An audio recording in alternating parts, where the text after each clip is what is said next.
गुरु की साजी निवाजी प्यारे साध संगत जी, प्यार और सत्कार से कहना धन निरंकार जी।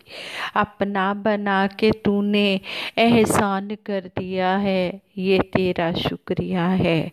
सतगुरु माता जी, हम आप जी का जितना भी शुक्राना करें उतना ही कम है। आप जी ने ब्रह्म ज्ञान देकर हमें अपना बना दिया है, इस निरंकार से मिलाया है, साथ संगत माँ दी है। इसके लिए हम आप जी का जितना भी शुक्राना करें उतना ही कम है।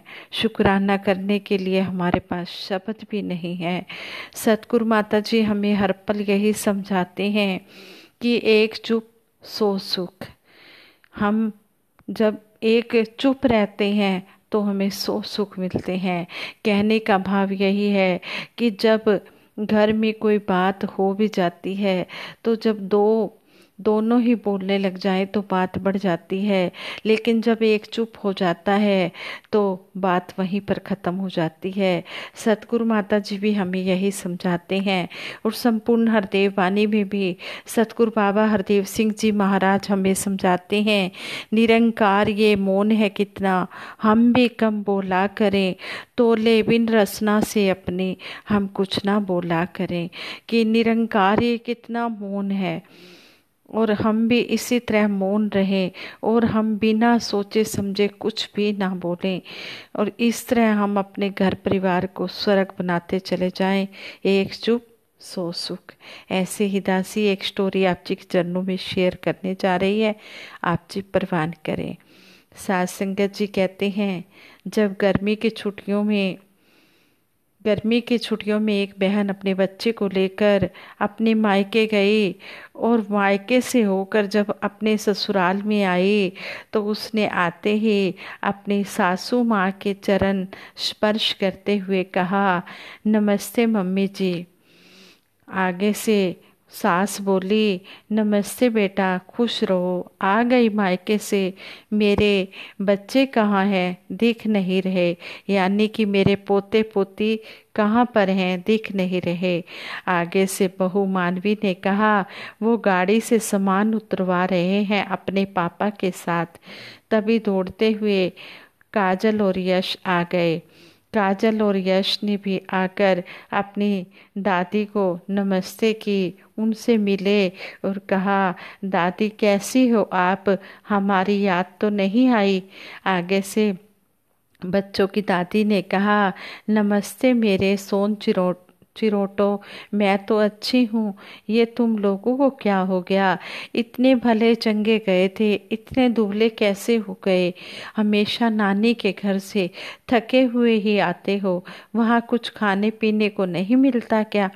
आगे से पोती काजल चहकती हुई बोली, अरे दादी, नानू नानी मामू मामी सब पूरे दिन कुछ न कुछ हमारे लिए खाने का सामान लाते ही रहते थे। नानू रोज मार्केट ले जाते थे, आइसक्रीम जलेबी रसगुल्ला बहुत सारी चीज़ें खिलाते थे, बड़ा मज़ा आता था दादी।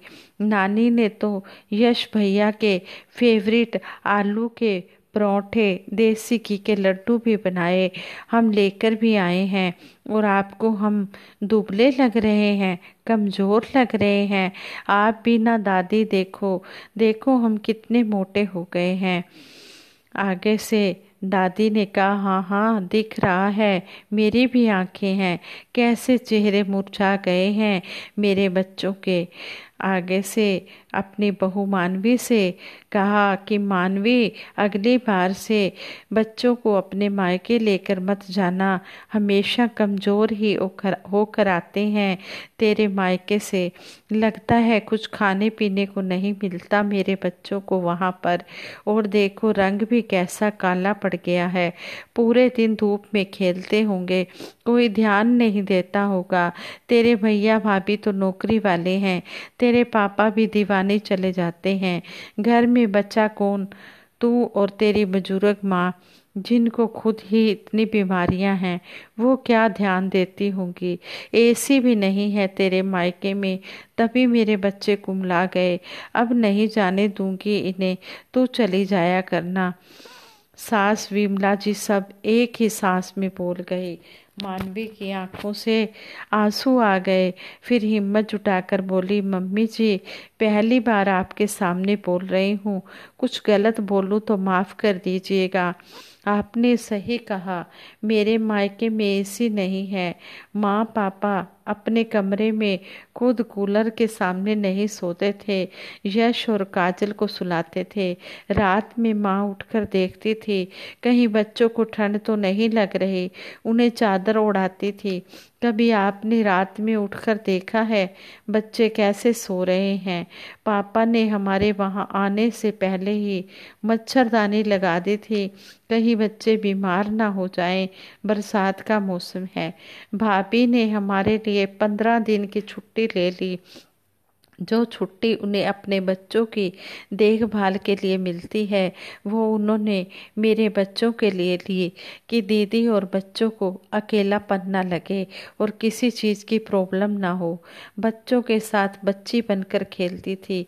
मजाल है बच्चों को कोई तकलीफ हो जाए, पानी मांगने से पहले ही हाजिर कर देती थी। वो दूसरे घर से आई है, कभी महसूस ही नहीं हुआ हमें। और भैया जब भी ऑफिस से आते कभी खाली हाथ ना आते, जिस चीज़ की फरमाइश बच्चे करते वो हाजिर कर देते। कह रहे थे, भैया पैसा इकट्ठा कर रहा हूँ, छोटी अगली बार एसी लगवा दूंगा। तेरे घर में तो सब हैं, नानी के घर में बच्चों को परेशानी नहीं होगी अब। भाभी कहती, दीदी अगली बार आओगी तो कोई समस्या नहीं होने दूंगी आपको। मेरा वेतन, अब तो मेरा वेतन भी 2000 बढ़ जाएगा। इतना कहते हुए भाभी की आंखों में आंसू आ गए थे। मम्मी जी, आपके लिए साड़ी और बच्चों आपके लिए साड़ी, बच्चों और मेरे लिए कपड़े भी दिए हैं, देसी घी के लड्डू दिए हैं, पापड़, अचार, पूरी, कचौरी और भी ना जाने क्या क्या यहाँ के लिए रख दिया है। जितने दिन मैं रही किसी को भी पल भर आराम करने की फुर्सत नहीं मिली। कभी अचार पापड़ बनाना, कभी कुछ, सब लोग इस तरह घूमते रहे जैसे आप दीदी के आने पर उनकी खातिर करती हैं। मेरे मायके वाले भी कोई कमी नहीं करते। माना वो आपकी तरह धन धान्य से संपन्न नहीं हैं, पर दिल से बहुत अमीर हैं। अगर आप दहेज में 20 लाख रुपए की मांग नहीं करती तो शायद ये सारी सुख सुविधाएं मेरे मायके में भी होती। अभी तक मेरे दहेज की ही किश्त भर रहे हैं। इतना कहते कहते मानवी की आंखों से आंसू आ गए और उसके पति देव, उस उसके पति, मानवी के पति ये सारी बातें ध्यान से सुन रहे थे। और विमला जी भी अपने पल्लू से, यानी कि मानवी की सास को भी एहसास हो गया इन सब बातों का। वो भी अपने पल्लू से अपने आंसू को पोंछते हुए मानवी के पास आई और अपनी बहू मानवी को अपनी बाहों में भर लिया। मानवी को भी आज ससुराल में अपनी दूसरी माँ मिल गई थी। उसकी सिसकियों ने विमला जी को अंदर तक पश्चाताप से भर दिया। विमला जी अपने आंसू पोंछते हुए, हंसते हुए अपनी बहू से बोली, मुझे भी तो खिला अपनी समधन के हाथ के देसी घी के लड्डू, बड़े दिनों से मन था खाने का। सभी के चेहरे पर मुस्कान आ गई। साथ संगत जी, कभी भी युग प्रवर्तक बाबा गुरबचन सिंह जी महाराज भी समझाते हैं कि कभी भी दहेज की मांग नहीं करनी चाहिए। दहेज लेना और देना अभिशाप है। दहेज प्रथा को बंद करने के लिए युग प्रवर्तक बाबा गुरबचन सिंह जी महाराज ने भी समझाया था कि जितनी जिसकी श्रद्धा हो, जितनी जिसके पास हो सकता है, सामर्थ्य हो, वो अपनी खुशी से अपनी बेटी को कुछ भी दे, लेकिन दहेज मांगने की जहाँ पर नौबत आ जाए वहाँ पर अपनी लड़की की कभी शादी ना करें। इस तरह कर्जा उठाकर शादी नहीं करनी और दिन के समय शादियाँ हों।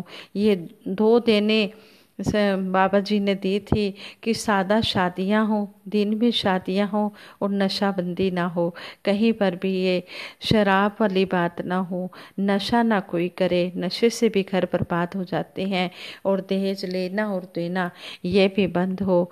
इस तरह एक कहते हैं कि किस तरह ये स्टोरी से हमें यही सीख मिली है कि हमें कभी भी किसी का निरादर नहीं करना चाहिए, और इस तरह प्यार से अपने घर संसार को बनाए रखना चाहिए। ये स्टोरी आपको कैसी लगी आप ज़रूर बताना, और सतगुरु माता जी की शिक्षाओं पर हम अमल करें। एक चुप सौ सुख, जब दो में बात हो रही हो तो एक चुप हो जाता है तो फिर सौ सुख मिलते हैं, लड़ाई झगड़ा नहीं होता है। इस तरह स्वर्ग वाली बातें घर में आ जाती हैं। भक्ति वाला माहौल, सत्कार वाला माहौल जब बन जाता है तो फिर सब कुछ ठीक होता है। सतगुरु माता जी समझाते हैं कि गृहस्थ की जिम्मेवारियां भी पूरी तरह से निभानी है और भक्ति भी करनी है। हमने अपने घर परिवार को भी स्वर्ग बनाना है, और हमने कभी भी किसी का निरादर नहीं करना है, किसी का दिल नहीं दुखाना है। हमेशा सबको प्यार सत्कार देना है, चाहे रिश्तेदार हैं, चाहे सत्संगी हैं, चाहे कोई पड़ोसी हैं, हमने सभी के साथ आदर भाव से प्रेम की भाषा बोलनी है। प्रेम की भाषा सबसे उत्तम, सबसे सुंदर भाषा है। प्रेम की भाषा जिसने जानी उसने अपने घर में स्वर्ग आनंद पा लिया है। साथ संगत जी, ये विचार करते हुए बहुत सी गलतियाँ हुई होंगी, उन गलतियों के लिए आप जी क्षमा कर देना। दासी का ये स्टोरी रखने का भाव यही था कि हम कभी भी किसी भी अपनी बहू बेटी का दिल ना दुखाएं। जो हमारी बहुएं होती हैं, ये हमारी बेटियां होती हैं, हम हमेशा इनका आदर सत्कार करें, कभी भी भूल कर भी दिल ना दुखाएं। कभी दिल किसी का दुखाना नहीं चाहिए। दिल दुखाने से ये परमपिता परमात्मा भी खुश नहीं होता है।